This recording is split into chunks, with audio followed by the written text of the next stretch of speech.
My nerves are bad. How y'all doing? I know who that is. I don't even know what she at. Good evening. Hi, friend. Hi, friend. Okay. We How was you on the cross doing? Bronx for like 2 hours, so I'm trying to. How you doing? I don't know. Don't ask me that question. You wrote a book. Yeah, I wrote a You book. wrote a whole book. You wrote a whole book. Oh my gosh. It's a whole book. It's a whole book. It's got a cover and nice feeling paper and It's stuff. not in my. It's not like I'm not like selling it out the Trunk trunk of of your my car. car. No, it's not. It's 2 not. for 5. Did y'all get y'all copies of the book? Y'all have copies of the book with you? All If right, you cool. didn't, you got one here. Yeah, I was just hoping everybody had one in hand. Good. Hey. That's my. Hey, baby. Hey. So tonight we're gonna have This a is my conversation. family table. This is the family table. Hi, family. Hey. Tonight we're gonna talk a little bit about your book. It feels like a setup because I'm feeling very emo. I've been emo for days about this book. We got good Kleenex here, the kind that doesn't leave particles on your face. Okay. And I'm hoping that we can just have an honest conversation, but we also have to remember that like it's other people here. Yes. So it's not like the good girlfriend conversation that we still need to have. All our girlfriends is here. I know, but it's cameras. We trying to front like we don't It's know these people. cameras. Everybody is. So, Or some white people over here. I don't know. Hey, who is it? Tarana, focus. I can't. You here with me? I probably know him once I put my glasses. I do. With her hair down? This is one of my favorite white people in the world, y'all. This book would not exist without this lady. We're gonna talk to Brad. We're gonna talk about her in a minute. I never seen her with her hair down. That's why. Brad. All right. Okay, sorry. You here? We ready? I'm here. There we go. Okay, so I'm gonna talk a little bit about. I'm gonna have some reflections Yes. as we talk. Okay. Because I wasn't ready for this, and I don't know what I was ready for, but I wasn't ready for this. So, things to do list. I know we're gonna have this conversation today. I have 11 things to do. I get the book in hand on Friday. I say Saturday, I'm gonna read 4 chapters. I'm gonna do what I have to do. I'm gonna come back. I'm gonna read 4 more chapters. Sunday, I'm gonna finish it up. Make my notes on Monday. Boom. Saturday, I sit down to start reading, and I realized that I was not prepared for what I was about to read. And I don't know why. So I'm gonna start chapter 1. It's called No Alibi. First words. Unkindness is a serial killer.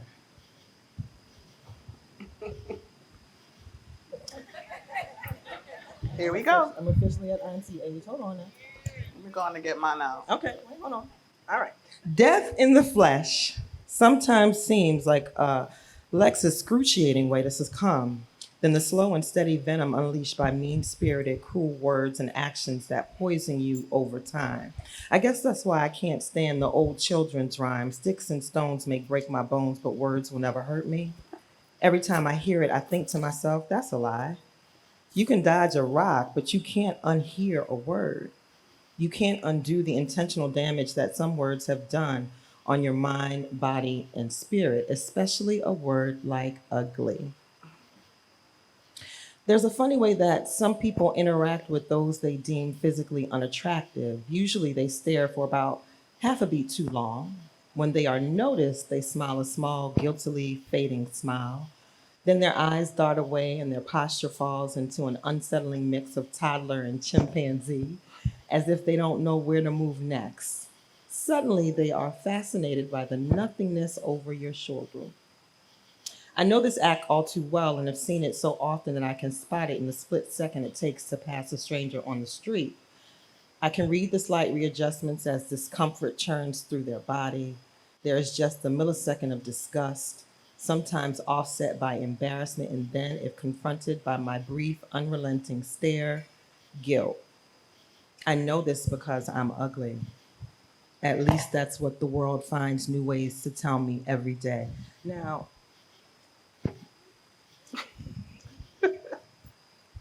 you know the work that I do. Mm-hmm. on beauty politics for Black women. And I wanted to start there. I was really not going to start there. I wanted to avoid this chapter altogether. But what woke it up for me today, because you know everybody on the internet is having a good old time celebrating this book, and everybody's making their posts and encouraging everyone else to get the book. And I saw a post, I don't know if y'all saw it today. Let me see if I can log on, by Marie Claire. Y'all know that magazine? Marie Claire is celebrating Tarana Burke today, and they have a post up, right? It says, Tarana Burke on the feature of #MeToo, and the caption says, I know this because I'm ugly. Tarana Burke writes in the first few pages of Unbound, my story of liberation and the Me Too movement, and that pissed me off something kind of bad. Pissed me off too. Because it took those words completely out of context. And so we have been here with you on this ride with the #MeToo movement for how many years now? 4 years? Almost 4. Yeah. Almost 4 years. And I know that you are plugged in online, and you've had a lot, Me Too, a lot of the energy behind it has been about the viral moment, right? How do you do this? How do you get on the internet, on the Instagram and the Facebook and the Twitter, where you're supposed to be able to kiki and have a good laugh with your friends, but then also keep up with what's going on and mind other people's business, and then you see shit like this? Well, that's why I wrote about it in the book. Nobody wants to have this conversation. Nobody wants to be honest about this conversation. This is the reality of being a Black woman in the world, the reality of being a Black woman on the internet, and quite frankly, a dark-skinned Black woman with a nose spread across her face, big lips, and a lot to say.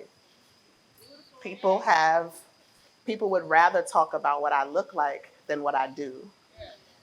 They would, the amount of people that have said things like, you couldn't have got raped. Why would somebody want to rape you? And I'm like, well, I was cuter when I was 7. Does that help you? Does that make you feel better? I just wanted to kind of put it in people's face, because it's just like anything else. It's disarming once I own it. I look in the mirror, I'm like, I'm all right. I'm cool, you know what I'm saying? I'm cool. If other people have an issue with that, and also, we have friends, and your friends be like, girl, you're fine. I'm like, but let's be real about what's out in the world. Y'all would look at my friends and my family would be like, no, you're beautiful, you're this, you're that. That's great. But the actual world finds new ways to tell me that I'm not worthy, I'm not beautiful. And what I did when I was young was I conflated that as the reason why I was violated, the reason why I was abused.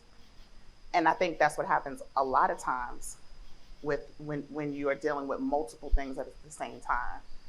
It's not just the sexual violence, it is the sexual violence as a young Black girl in America in particular, and what that is. So I just wanted to be right in people's face with that and talk about the dishonesty, right? People act like what I look like is an affront to them, right? So you're gonna get mad at me. And it's also what, as you read the book, I don't wanna give a lot away, it's why I took on the anger. So I was like, oh, you got anger, I got anger too. We could do, that's what we doing. You cursing, I'm cursing too. We fighting, I'm fighting too. This is what ugly Black girls in the Bronx do. I got it. Because I'm trying desperately to find something to cling to that says I'm just as good, or I'm better, or I'm worthy in some way. It's not just a fight of healing from the trauma. It's all the things you got to carry around the trauma. So I just wanted to get it out. And unkindness seems like a light word, but it is a serial killer. That Marie Claire thing, nobody thought it was unkind, but when you compile that with all of these other unkindnesses over time, it's like death by 1,000 cuts. Like, this book is phenomenal. It's 250 something pages. Out of all the things you could have picked up, you picked that line. And call it a celebration. You picked that line to encourage people to buy your book. Right. And so then when I come back and be like, fuck you, Marie Claire, then I'm wrong, right? But they're gonna hone on, excuse me, mommy. Hey, mommy.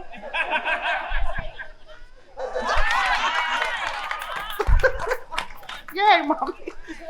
But I'm saying that would be my response, and then that would be the thing that people pick up on. Me Too movement leader says, fuck Marie Claire. It's astonishing, these black women in their mouths, right? It's just a vicious cycle, but. What I appreciate also about the book, again, not knowing what to expect. You know, my friend says she's writing a book. I'm gonna cheer you on, write the book, but I didn't know what to write. Well, it's your story. But also looking at, and we're gonna talk about the title. The subtitle reads, "My Story of Liberation and the Birth of the Me Too Movement." So what I really appreciate from the inside out is that I think people think they know what the Me Too movement is, right? And much of the experience of the Me Too movement started, what was that, 2017?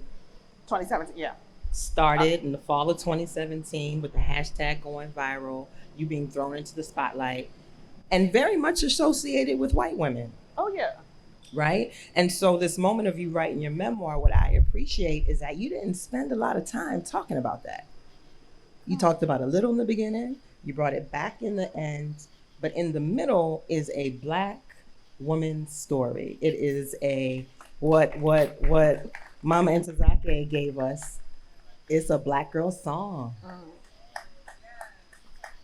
It is. You sang that song, girl. Here. And it's so New York. It's so New York. I'm asking, get your glasses, Auntie. I'm gonna ask you now if you can read. I'll get this together. Hold on. You good? Read a little bit from Uptown Baby. Okay. What page going? is that? Let me see where we at. 37. Okay. So, Uptown Baby. Yes. I am a third-generation Bronxite and was born and raised in New York there in the early 70s. My grandfather, Joseph Burke, was one of the first black babies born in Lincoln Hospital in the late 20s. His mother, Martha, came to the United States through Ellis Island from the island country of St. Kitts in 1922. Granddaddy met my grandma, Willie Mae, who was raised in South Carolina and relocated when she was 7 on Lyman Place in what is known as the Banana Kelly section of the Bronx. Even though my mother told me that was wrong, Lyman Place is not in Banana Kelly. I'm here to correct that.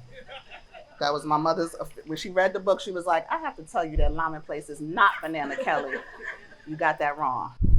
Sorry. He had stepped in to break up a fight between my grandma and her then boyfriend, Pete, who thought he could put his hands on her and get away with it.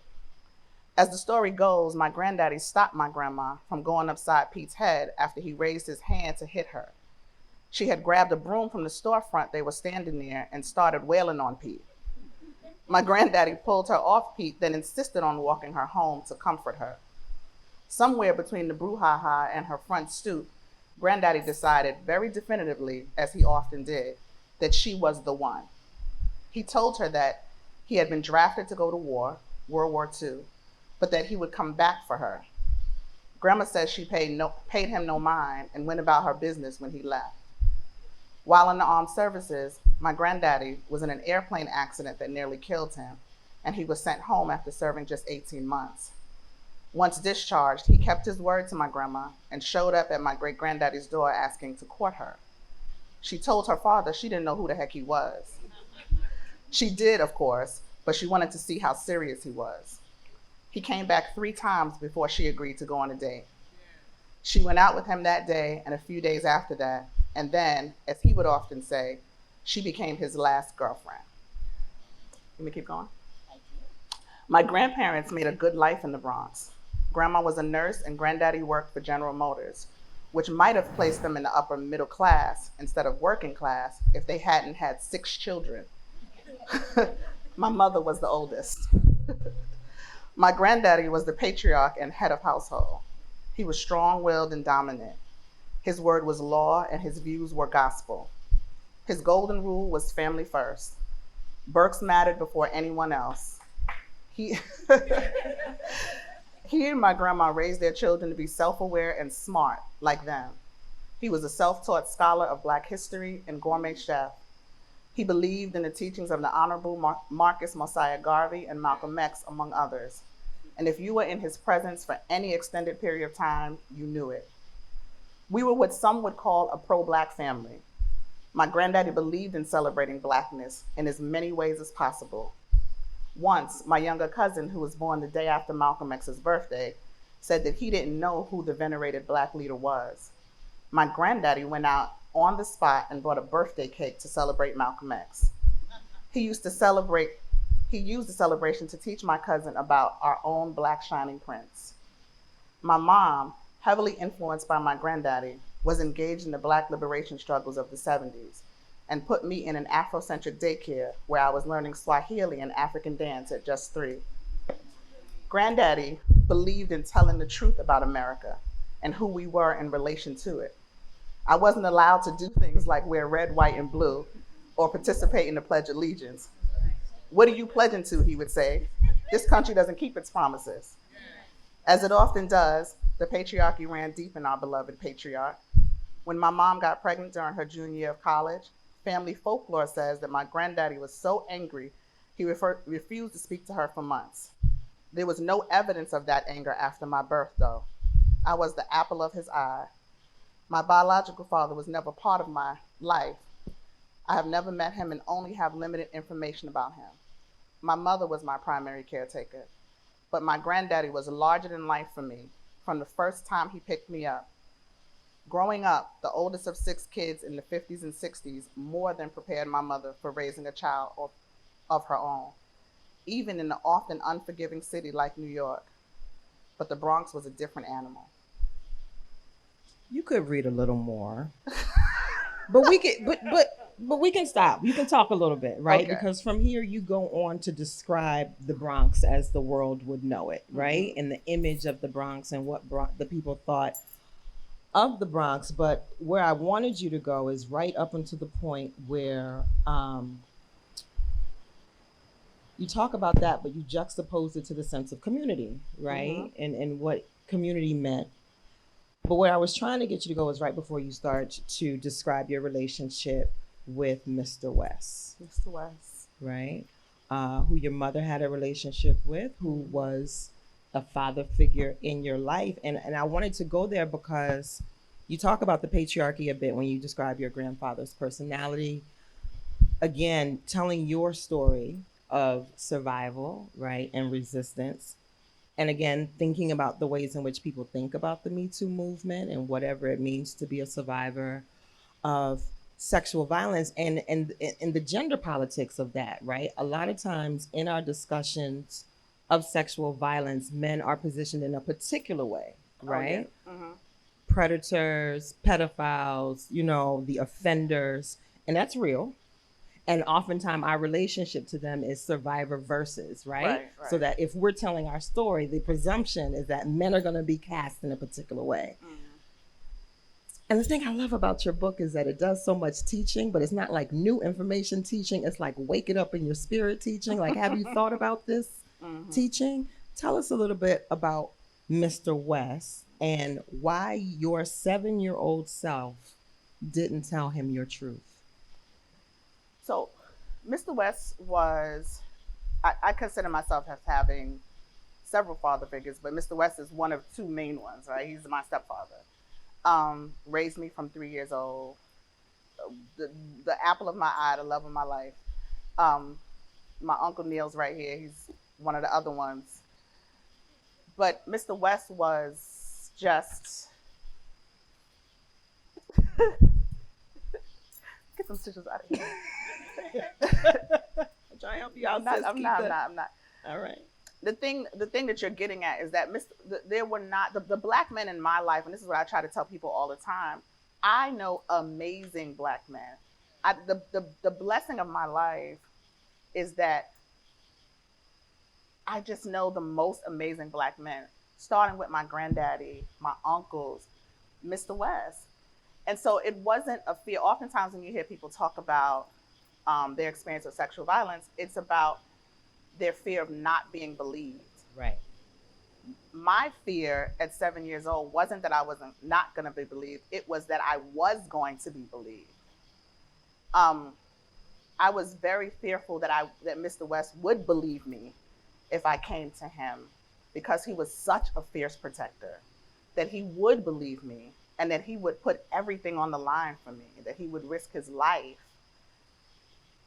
and maybe even take the life of somebody else that he thought had harmed me in that way. And so what I talk about in the book is how at 7 years old, I made a very adult decision. And my mother too, right? My mother is mama bear. All I know is she goes from 0 to 60. So it's in like that. So it's just like something happened. Who did it? That's like all of them. That's my family's. That's what I know of my family. There's another story later in the book about my uncle. Not to put you on the spot, Uncle Neil, where I make the same decision, right? About Kaya. I don't tell my uncle because I don't want him to throw his life away.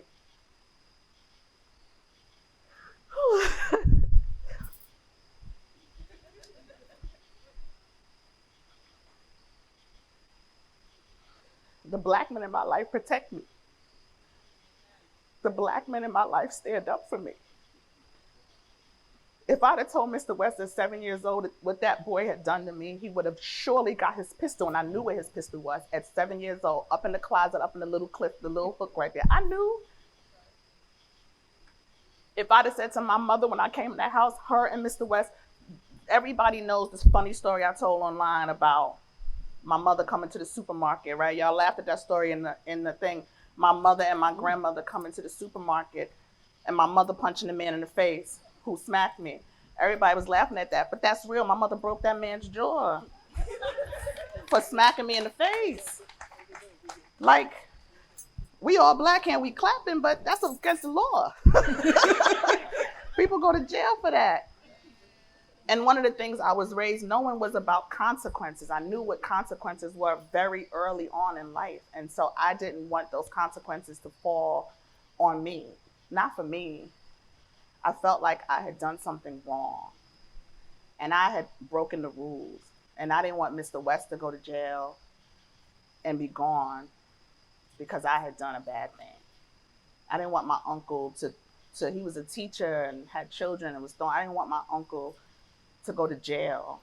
If I'd have said to my uncle that night that this boy had done something to Kaya, Jesus Christ. I can't even, is Celeste here? My little muff. Y'all were reading the book about what happened. Celeste, I'm gonna tell it, Celeste beat the boy up. Celeste and my friend did what my uncle didn't do because he didn't know. Found the dude the next day, cornered him, and beat the shit out of him. It's okay, the statute of limitations have passed. So I'm gonna say allegedly. I allegedly, right? So what I know is protection from black men, from my people, from community. And so I made that decision very early, very young to do that, but it's also because I felt complicit. And I thought immediately, I'm not worthy of this. I don't want Mr. West to throw his life away from me. I'm the bad girl. I'm trying to hold on to some stuff because we can talk about all the pieces of the book and then y'all don't have to read it. So y'all read the book and then we'll come back and talk again. But speaking of the internet again, where we got lots of news today, one of your favorite writers and friends, Kiese Lehman, you saw his post. He posted the cover of your book. He said to get this and read it alongside I Know Why the Caged Bird Sings because it's that good. And for those of you who have a copy of the book near you, you'll notice that every chapter starts with a little bird. There are birds all through this book. Talk to us about this bird. But no, don't talk to us yet. Okay. Read. I want you to read. Sunshine and Rain. Come with me to what page did we say? Oh, start on page 68. Take me down towards the bottom of 69. 68. This is like being in school. Okay, hold on a minute. Start from where in 68? My top. Favorite class? And go to the end of 69? I'm going to tell you when to stop. Oh, God. She's so bossy. My glasses ain't fitting over my braids. Hold on a minute. My favorite class was Honors English. My mother was the reason I fell in love with literature. Our home was a Black woman's literary paradise. She had hundreds of books all over our house, and a majority of them were by the most beloved and revered Black women writers of our lifetime: Toni Morrison and Alice Walker, Gwendolyn Brooks and Ntozake Shange, Nikki Giovanni and Maya Angelou, among others. I was drawn in by the pretty covers and spectacular titles. Maya Angelou's books in particular were dazzling and inviting. But every time I asked my mom if I could read one, she would say I wasn't ready. I obeyed her and left the books alone, but my curiosity only grew. One day while my mom was out of the house, I couldn't help myself. I snuck her copy of I Know Why the Caged Bird Sings off the shelf. I had to have been around 12. I had assumed my mother held me back from reading the book because she thought it would be too difficult to understand. But the words came easy. It didn't take long before I was hooked. Reading the opening chapter about young Maya running out of the church peeing on herself reminded me of a similarly embarrassing moment in my own life. There was something so strangely comforting about reading how she laughed at her embarrassment, even though she knew the adults would punish her and the other kids would tease her. I found myself wishing that I was her friend so that I could learn to laugh at myself too, even when I was scared. I kept reading, fascinated by the way she talked about her thoughts and emotions and how many of them mirrored how I felt about myself. And then Mr. Freeman was introduced. I understand now why my mother might have been wary of my reading this book too soon.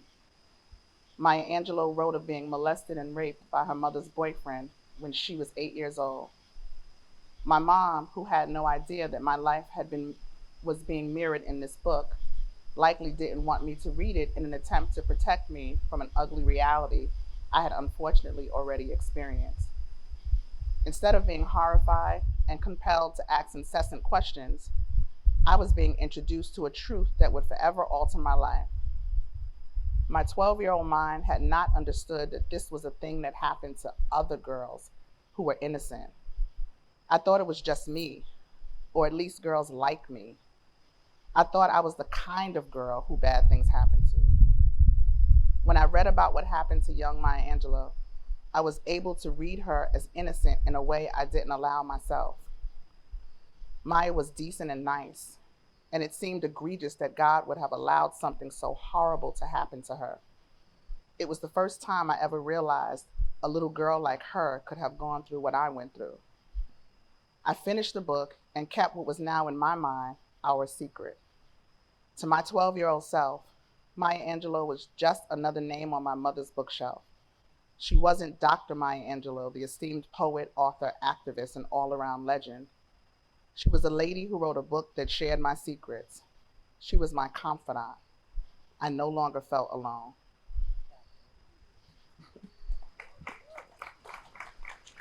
So tell us about these birds flying around your book. I mean, that part does talk about it a lot. I have been so in love with that book, like so many of us. I feel like it is it's almost like how we vet each other, right? Of all of our girlfriends here, we all love that book. We all love The Color Purple. We all love Mama Tony, right? Like we all love the same things. But I felt a sense of liberation. It's kind of what Me Too is about, right? It's about finding community. She was the first place I found community. And she talks about I Know Why the Caged Bird Sings. It comes from another poem. And I get it because you want to feel freedom. But I think this work that I've done on myself in the world has actually let me sing outside the cage. Like, I don't want to sing inside the cage. I want to fly outside of the cage. That's what liberation looks like to me. I don't want to just imagine it. I want to be free and actually fly out in the world. I want to sing my song in motion. And so that's what the bird symbolizes, right? I want to sing that song and keep flying and moving. And I mean, I'm not all the way there. I don't think any of us really are, but at least symbolically, that allows me the space to know that that's possible. Right. Speaking of liberation, let's talk a little bit about movement. Let's talk about movement. It's interesting because, you know, in my attempt to get ready for this conversation, because I didn't think I would be able to do it without boohoo snotting and crying. You doing all right? I'm doing a great job. Thank you. I reached out to quite a few people who had already had a copy of the book. I reached out to Garrick. Where's Garrick? Garrick here yet? Where's Garrett? Hi, Garrick. We're going to call you up here in just a few. Garrick, Bryn, and Danny, we're going to ask all of them to share some thoughts with us in a few. But Garrick reminded me of a conversation that we had on one of our trips to LA where you were supposed to be working. And he came by to check working, on baby. you. I was working. You were. He came by to check on you and your progress, had the laptops and stuff. And we had this really powerful conversation It was. about motherhood, about mothering, and about what feels like an intergenerational trauma that we inherit from our mothers. Right? So there's the you that is a daughter and inherits. There's you that is a mother and bestows, right? And so I know that the large majority of folks are talking specifically about your mother. But We'll not let this just pass. biologically. Right. Yeah. I'm gonna let this pass.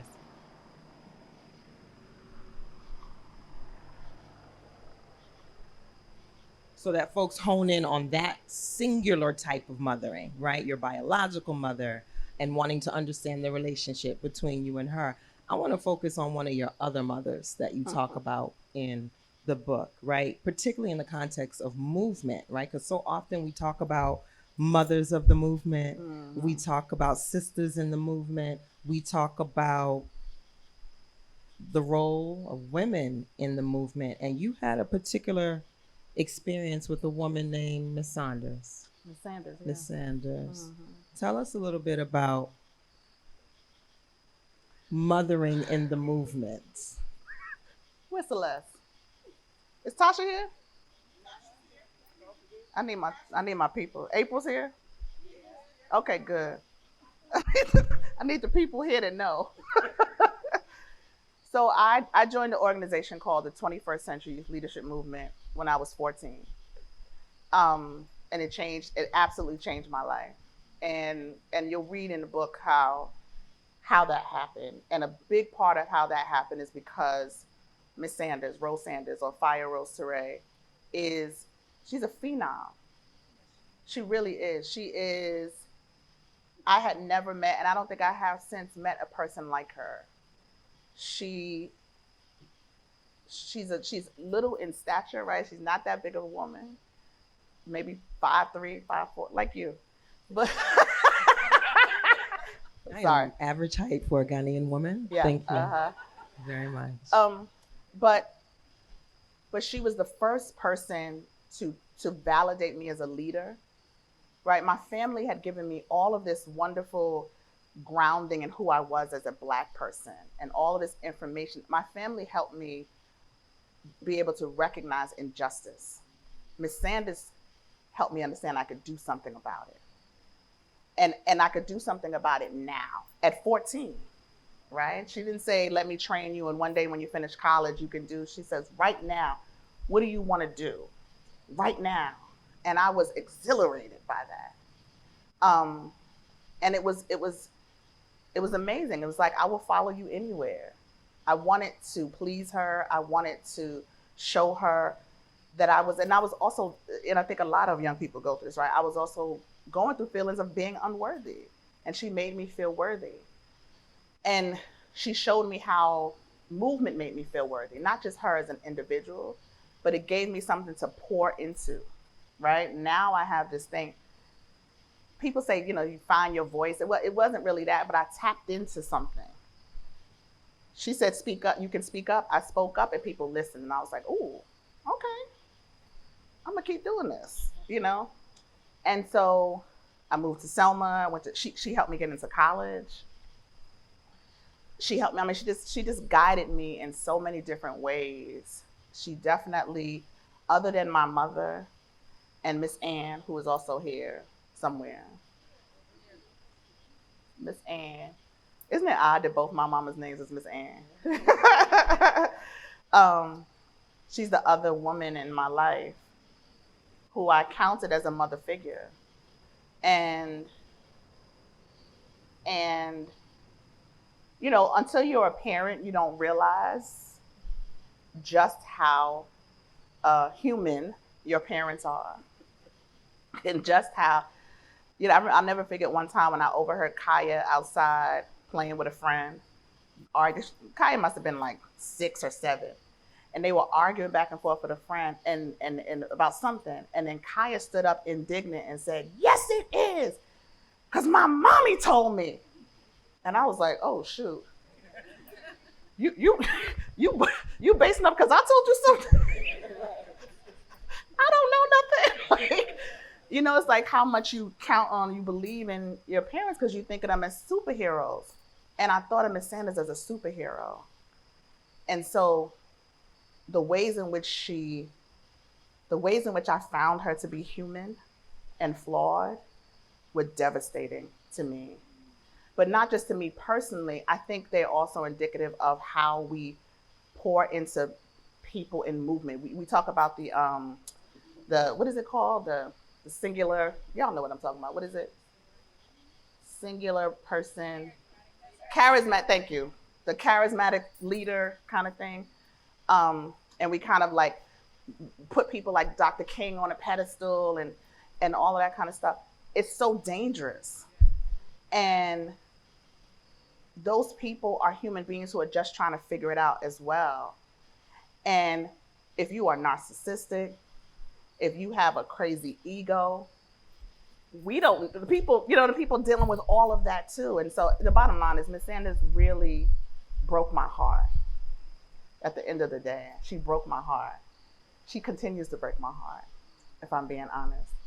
I still love her. I still appreciate everything that she gave me and poured into me. I could never deny what she poured into my life. But I also know that sometimes you have to take the gift and separate yourself from the gift giver. You know? Ashe. And again, without giving away too much of the story, because I think this is important to the conversation, how did she break your heart? Come on, I'm going to give away the They're story. going to read the book. They're going to read it.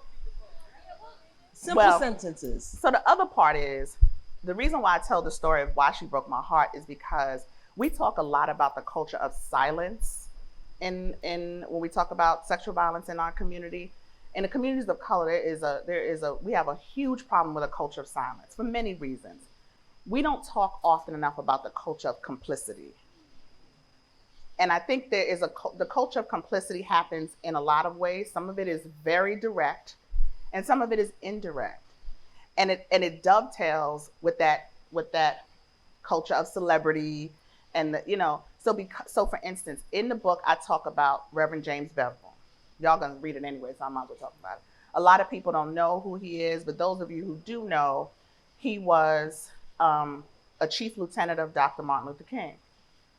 Folks in the movement, and I'm talking about older people in the movement, they are so adamant and they want to fiercely protect Dr. King's memory and legacy that they will go to the ends of the earth to do that. And he was a human being.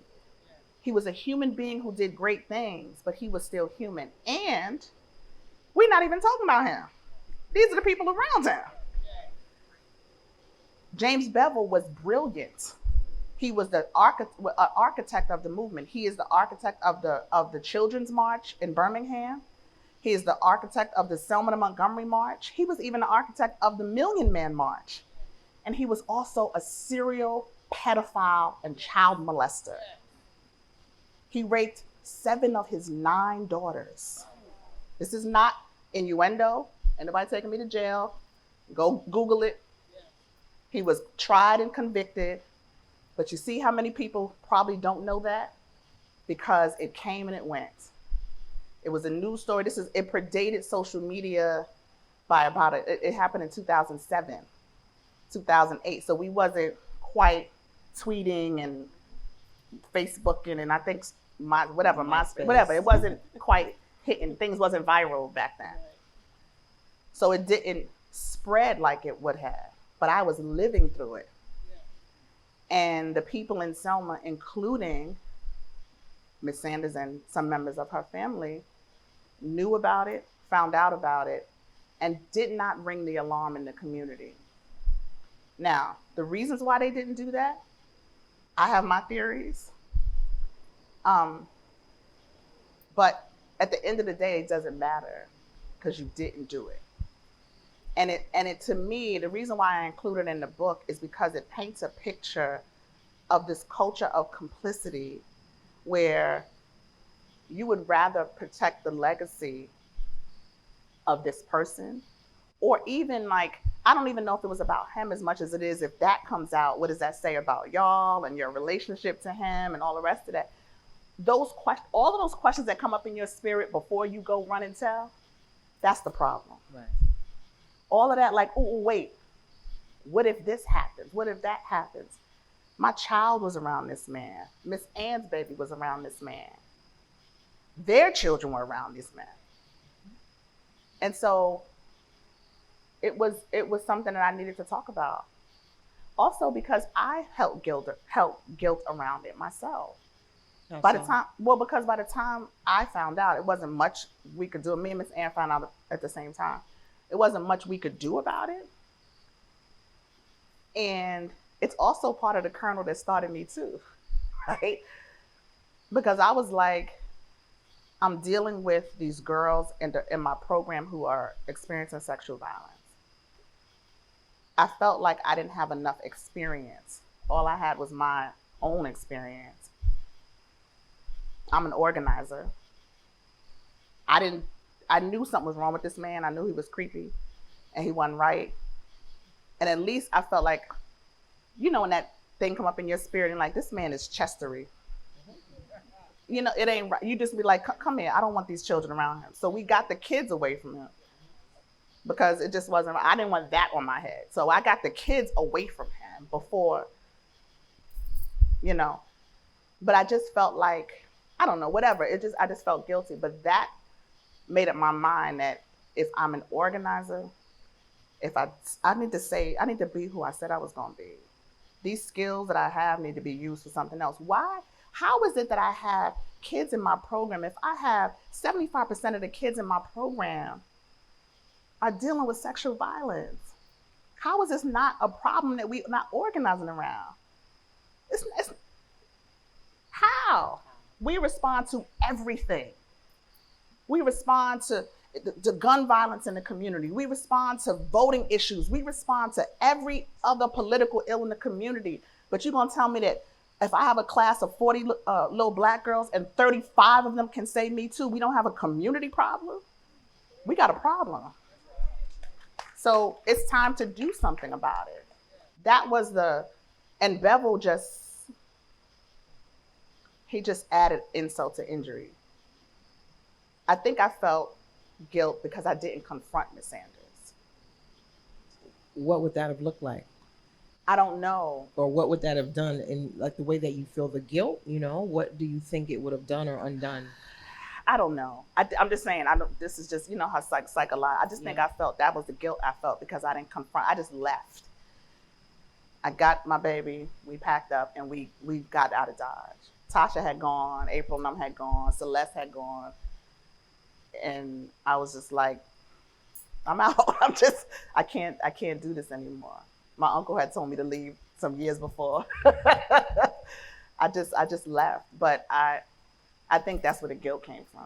Yeah. I probably went on too long. I'm sorry, y'all. No, because I think it's important to talk about it. I mean, I'm thinking as you were talking, I was drawing connections to the final section where you talk about the ways in which you've been received or rejected by our community in this whole moment of Me Too, particularly talking about the surviving R. Kelly experience, right? And filming that. And you want to talk about your friend? This is the last question? It could be. This suit is hot now. You know, this vegan leather ain't quite.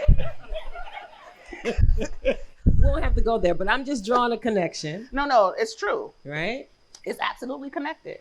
This moment, I mean, you know, this is our village. These are the people here who love us and love me and have been supportive and will be supportive. But this has been hard. Of course. It's been I feel almost naive in how I thought when Me Too went viral. I remember thinking, when people said, well, the backlash is coming, I remember thinking, well, what's the opposite argument? Right? What's the opposite argument to don't rape people? what's the flip side? And boy, was I not ready. And I know Black people don't, want to talk about this. I know it's a hard conversation. I just wasn't ready for people to die on the hill of R. Kelly. Of all people. Of all people. I get Bill Cosby, actually. I can follow logic. I get it. We can't separate Cliff Huxtable from blah, blah, blah. We like Jell-O pudding, whatever. I get it. Hey, I get it.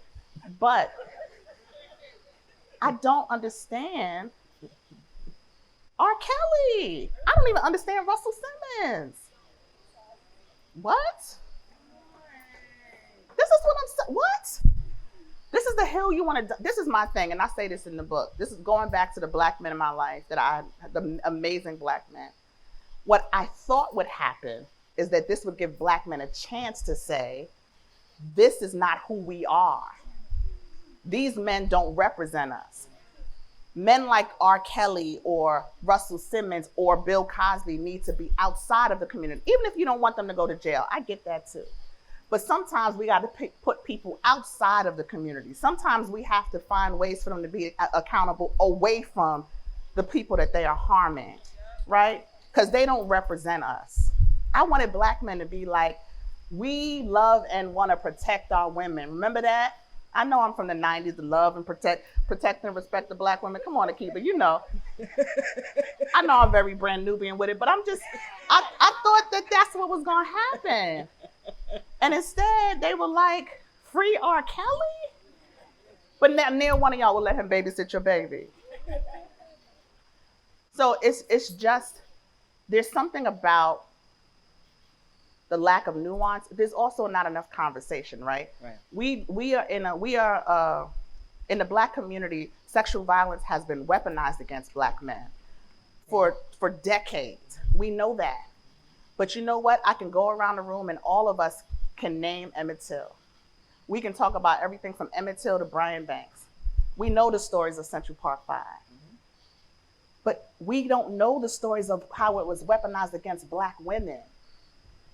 Nobody can quote the statistics about Black women and sexual violence in this country. And so we even tell outside stories about how sexual violence has been weaponized against Black men as if it doesn't happen to us. We just went through this reckoning around Black Lives Matter and police violence. And I'm like, y'all, this is a simple map to draw. You can connect these dots.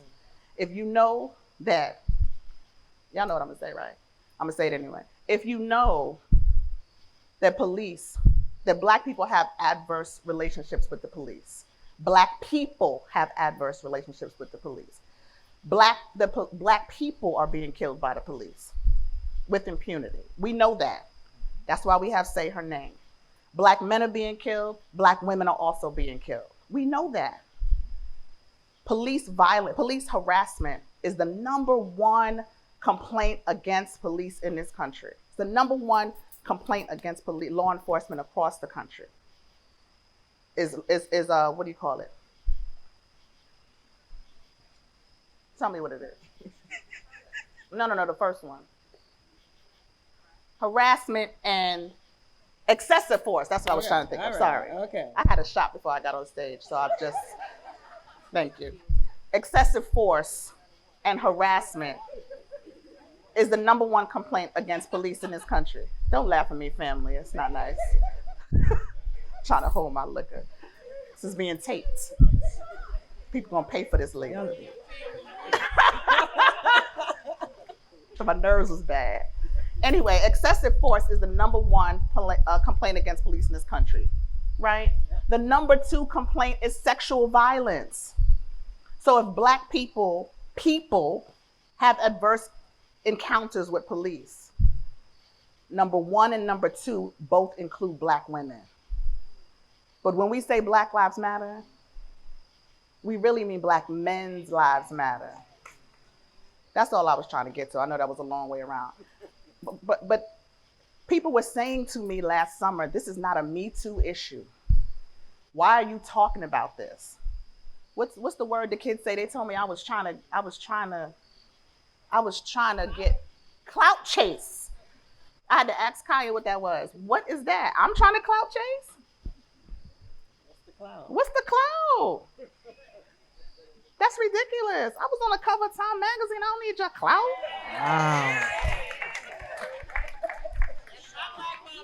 Wow. Look at here. Twice. One time was fake, but I'm just saying. But my point is, we cannot have real conversations about sexual violence in our community because we are scared to have real conversations. We can't have nuanced conversations about it, right? So everything is polarizing. We bring up R. Kelly as he did or he did, and that's it. Right. And R. Kelly is only indicative of what's actually happening in the community, right? Well, that's why I appreciate this particular story. I was like, bring it back to the book. No. I just want to connect some dots because oftentimes in these conversations, it becomes about the R. Kelly, the Bill Cosby, the Reverend Bevel, the people out here, and your story is like, no, it's the little boy around the corner. Right? It's the man up the block. It might be your uncle. It might be your daddy. It might be your whoever. And so I appreciate the word. I know people keep asking you about your vulnerability, right? Like, how did you do this? How could you just open up in this particular way and tell this story in this particular way? What was it like to be so vulnerable? But the word that sat on me as I read was raw. And not just raw in terms of truth telling, but like raw in terms of like open, like somebody ripped the Band-Aid off. And how did you do this? You know, when you're little and you get a cut and you put a Band-Aid on it, and after a while, somebody, your mama or your grandma said, take that Band-Aid off and let that wound get some air. That's what it is. Sometimes you can't keep the Band-Aid on for long, but forever. I have had a Band-Aid on this story for 40 years. And this is the only way I knew how to tell it. This is the only way I knew for it to come out. This is my story. And it's the hardest thing I've ever had to do in my life. Besides, 17 hours of labor. I won't let it go. I'm not gonna let it go. It was the hardest thing I've ever had to do. But is Prentice here? Oh God, I don't even want to know where you are. Don't say that. Don't do it. But because I'm about to bring people up to the mic. No, Prentice and I had a conversation about this, and we were talking about the story needing to live on the outside, and just how I don't even know. I thought I did all the work. I have been in therapy and done the mold therapy and the talking and all the kumbaya things and I've done all the things. I have never felt as free as I felt the moment I finished writing this book. Right? It just needed to live on the outside, and now y'all got it. Y'all do what you want with it. I mean, don't do what you want with it. Copyright infringement. But it's not. I don't even want it like that anymore. Right? You don't want what like that? I don't even want it. I held on to these stories. I wish Imani was here. I held on to these stories so tight that when I started writing them down, I did realize I didn't even really know them well. Because I think we tell ourselves our life story in a particular way. You feel like you know your life and you write it down in a little timeline. And then when I have my journals going all the way back to 8th grade. Shout out to my mother. We're a journaling family. So luckily I could literally go back and read what 12-year-old, 14-year-old, 16-year-old Tarana was thinking. And I had reconfigured those things in my mind for my own comfort. And when I read, that was raw. when I read that and I was confronted with that reality, I was like, oh, do you know that I was telling myself for years that what the person who assaulted me said afterwards is, this is what happens to ugly little girls. There's no evidence of that. There's no real memory. It's a memory that I created. It's just not real. And I just needed to flesh it all out. I had Garrick, who I'm glad I can't look at, because He's coming up soon. I'm not looking at it. It don't matter. Certain people, I'm just not. Garrick, I actually can't talk about it. Okay. All right. Take your time. So, Want to take a minute? why did Garrick make me cry? Gosh. I mean, I love you, Garrick. Well, you know, we can freestyle, Garrick. You want to? No. Don't do that. Okay. I'm sorry. Don't do that. Not yet. Not yet. But I had Garrick on speed dial to walk me through a lot of the really hard parts. I had you on speed dial. You, Imani, Merv, and Garrick made it possible because, and Prentice, oh Lord, have mercy, made it possible to be this raw because I felt safe. And I felt like I had people who created a safety net around me. And you forget that you got to put it out in the world eventually. And then there was Bryn, who I'm also not going to look at, who is just, it's really interesting to write a book as Black as this is with a white lady. Seriously, Bryn is my editor, y'all, and is just the most careful and compassionate, thoughtful, but we'll get the machete out in a minute and be like, I know you really love this, but I cut these 3,000 words. I think you're gonna like it better though. I just had wonderful people around me who made it possible to be raw. Was the rawness for you or for us? Who was it for? The rawness is how it came. I guess it was for me. I hope y'all appreciate it, but it was just how it came. I literally don't know if I could have written it any other way. There were some things that I went back and took out after it was all written. But that was Imani's first advice. And Garrett. Yes. Get it all out. Yes. Just get it out. Get it out. Get it out. Now, I do want to ask, I'm going to ask Bryn to say a few words and Garrick to say a few words and Danny to say a few words. But before we do that, yeah, we got to wrap it up. I want to say this in front of our community, right? Because I think part of the reason why I was so emotional reading it, not just because you're my sister and I love you, and there was a different way that the words landed on me, is because I know you, I've been with you, I've been in Spain, at Black Star, I've been everywhere with you, and I'm not even laughing. Okay. To have women come up to you in Spain and tell you their Me Too story on the street, and you hold their hands and give them a little face and then we move on. How much more are you supposed to carry on your shoulders for us? And I'm saying that in the context of, if you thought those people loved you before, when they read this book, I can only imagine what it might look like now for someone to read these words and see you on the street and come yet again. And again, it's no shade, it's no shame. They really are trying to connect, and thank you, because this is going to wake some things up for the good. But what I'm saying to you, what I'm saying to us, is we have to create a protective force field around you.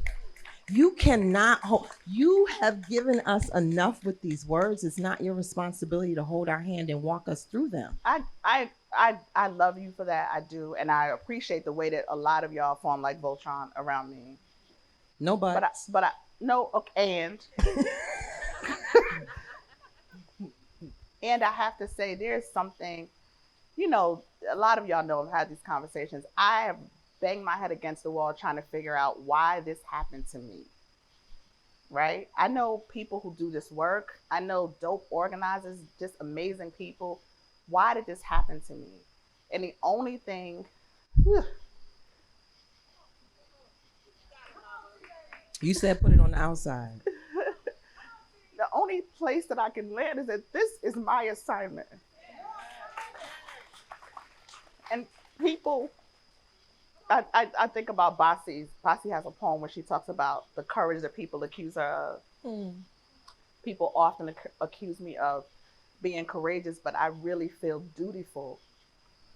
It feels like this is what I'm here for. Not to be used up, right? I'm not just being like, yo, set up a booth, I'm Lucy, come here with your 5 cents. I'm not trying to say that. But there is a part of me that feels a sense of duty. And so I just try to balance that. Don't do that. Because you don't do that. I hear you, and we'll talk. No buts. We'll talk later. We'll talk later. I hear what you're saying, and I respect your duty as you feel it. I'm just saying you can't hold everybody's and hand. I'm not trying to. I know you're not trying to, but you do. Where's the Sandman?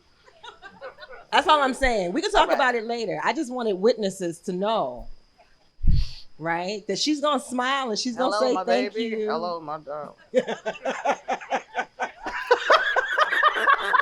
I can't stand you. I know they're trying to pull us off stage, but I need to hear from Garrett. Garrett, please come forward, please. Can you do that? Can I talk about Garrett? Oh, no. Look, Fresh got a mic for you. You can come forward if you want to. But Garrett, Tarana names you as her Garrett is my book doula. Right? And she gives you so much honor for making these words come alive. I love him so much. I give you the same honor because you yourself are a phenomenal writer of your own. So yes. I know that your words and your thoughts and her words and her thoughts, you can share anything you'd like to, but what I want to know is, what was it like to hold her hand? This one. To hold her hand through this process. This one right here. Right. Should he face the... Oh, he got the camera. Which way do you want me to go? Yes. Okay. Wow. Well, first, we're here. We're here. It's finished. No. You're holding it. People have it. Yes. And I can't tell you how proud I am of you because, you know, it was November 2018. We were in Palm Springs. You were about to do your TED Talk. Amazing, amazing, amazing speech that you gave. And it was the first conversation that we had about this book. And, you know, this one here sent me all these links of different various Google Docs that were all over the place. It was lots of thoughts. It was lots of feelings, lots of journals. She had everything sketched out, mapped out various versions of this. And the conversation was like, how do we make this a book? But also, how do we make this a book that you want to tell and the story that you feel you want to share? And I wanted to protect that because I have had the great honor of watching her in the world work and watching not just women, but so many people come up to you after you give a speech or you do a talk and share. And I know what that feels like. And I know how much of that you hold when you leave and when we get in the car and go back to the hotel and get the Chinese food. Yeah. So I really wanted to protect not only that person who was showing up in so many ways, but also for the little girl that I know you wanted to really pay honor to in such a way. Mm-hmm. And so the question of how to hold her hand was really just being accountable and being accountable to her, but also like really, I don't know, sitting in sort of this trust that you gave me, which I could not believe you would do, to give somebody this trust of your entire story and another person as well. And just like, I think so many times I had to tell you to just tell the story. Yeah. We can worry about everything later. She was so concerned about how the people in her life would feel about these things in these pages. And we had lots of fights about Oh that. boy, Garrick is Which I was sounding fighting about. Listen, We fought about a lot of Ooh, things. we fought about a lot of things. And I think she got a little tired of my questions and my prompts. Or he And got a lot. Let me say something about Garrick when he's so sweet, and you see this sweet, lovely. When Garrick is irritated with me, we got to the end of the book, and I sent it in, and I was like, Garrick, what do you think? I don't like it. I don't know if that's true. It was quite curt. Because Possibly. usually it's like, you know what, you should I'm gonna send this back to you. Just take a look at what I think. Just rework it. Like, think about this, think about that. This time I was like, how you like it? I don't. It's like, but again, it's true. I did use those words, but I use those words because those were the moments when I saw how afraid she was to share her truth. And I didn't want her to run away from that. First of all, because I'm like, well, Oprah about to read this, and you done got all this money for this book deal, so you have to tell the people the truth.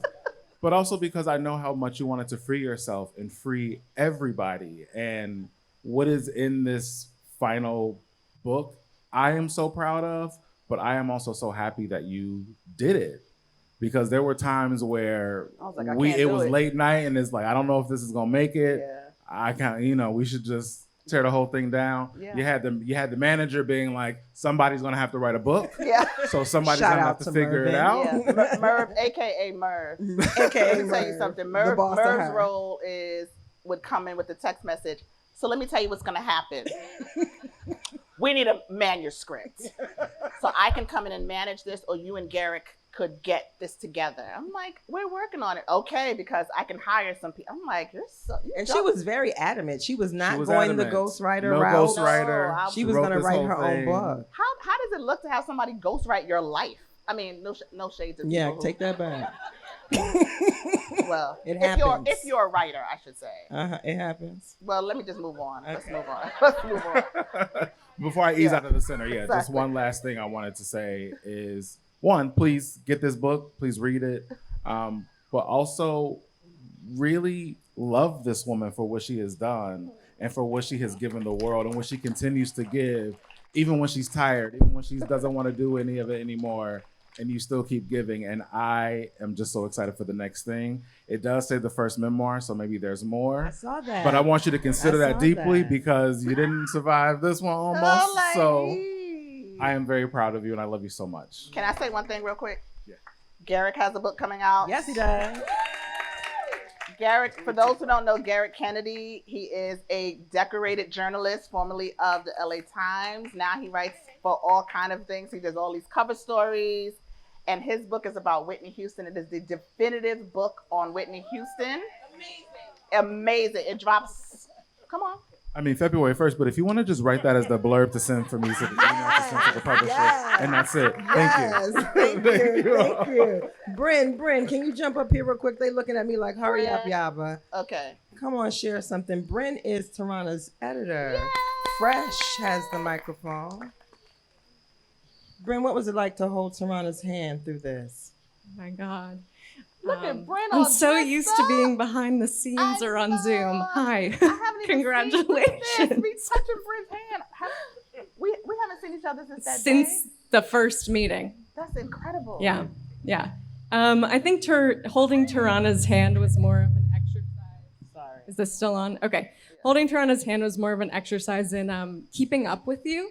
Because as everyone here knows, Tarana is an absolute force. And when I sat in that acquisitions meeting, she looked me dead in the eye and she's like, who is this girl? She looks me dead in the eye and she says, I don't just want to tell my story. I want to be a literary writer. I want to write every single word of this book. And so holding your hand through this process, honestly, was watching a world-class global shifting movement building activist transform into one of the most beautiful literary writers I have ever worked with. As Garrick says, get the book, read it, and you'll see yourself. Every sentence is just so masterfully crafted, and all of the blurbs that comp you to Maya Angelou, it's just true, and people need to read the book. But as is true in every editorial process, there are always challenges. And I think for us, one of the things was really to make space for those moments of joy. And as you two have talked about in this amazing conversation, there's so much heaviness that's confronted in this book. There are so many stories that are really heartbreaking, and then you put our hearts back together again, and they're really meaningful, and they needed to be in there. But there were also these stories that I was like, this is laugh out loud funny, and we need to find where it's gonna go amidst all of the other things that are building towards this incredible Me Too moment. And I just wanna say some of my favorite ones. You being called out for wearing chick jeans. I think we had maybe an hour-long call that was like, well, we can't cut this, but where does it go in the narrative? And it needs to be in there. Yeah. Tarana was like, yeah, no, this isn't going. This isn't going to be one of your machete cuts. When you first met Fred at college and you guys verbally sparred about the difference of being from the Bronx versus up top or the Northeast. Yeah. And then I think my absolute favorite is the moment where you confront a Tim-wearing poser from Mount Vernon at a college party for saying that you look like KRS-One, and you shout at him from across the room, call me whatever you want, as long as you still know I'm number one.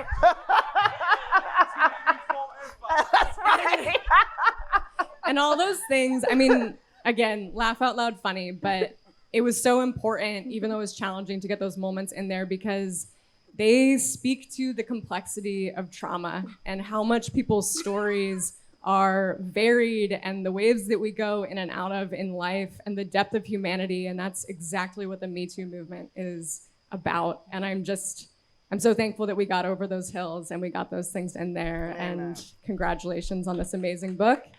You found joy in the story, and I hope you find joy in this publication process. Thank you. Thank you, Bren. Thank you, Bren. And okay.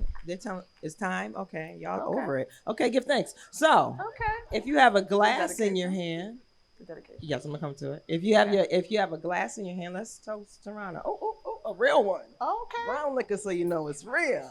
Here you go. What are we toasting to? I'm not doing the toasting. I'm asking what are your hopes for this book? What are your dreams for this book? Where you want it to land? My hopes for this book.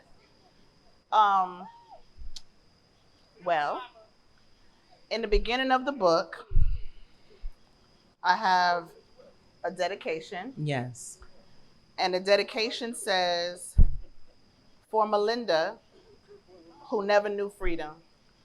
I did a lot of research in the beginning of the pandemic, and I discovered an ancestor who I've become completely obsessed with. She is my 5th great grandmother, and she never knew freedom. And so part of the dedication says, for Melinda, who never knew freedom. For Kaya, so you always have freedom. For Heaven, who was a little girl who changed my life, for helping me find freedom. And for Mommy, so that all you feel is freedom. And so at the very back of the book, the last part is a picture. People won't know the significance of this, but this picture is of me. It's from Christmas of 1980 and of 1979. And when I was trying to figure out, like putting the pieces together of what happened to me when I was little and when, this was the picture that helped me figure it out because it was the coat I was wearing the night that I was assaulted. And this is when I first got it. And so this picture has always represented before to me. This is who I was before, all the joy in my face, all the happiness. And so I said, for you, Tarana, so that you finally know freedom.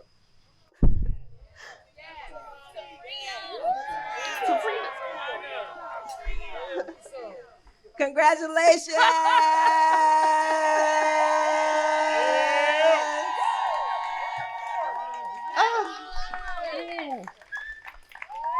Thank y'all for joining us. Let's spend the rest of the time before they kick us out celebrating, loving up, Yes. drinking, dancing, Come on, Reborn. Let's put the music on. and just having a good time.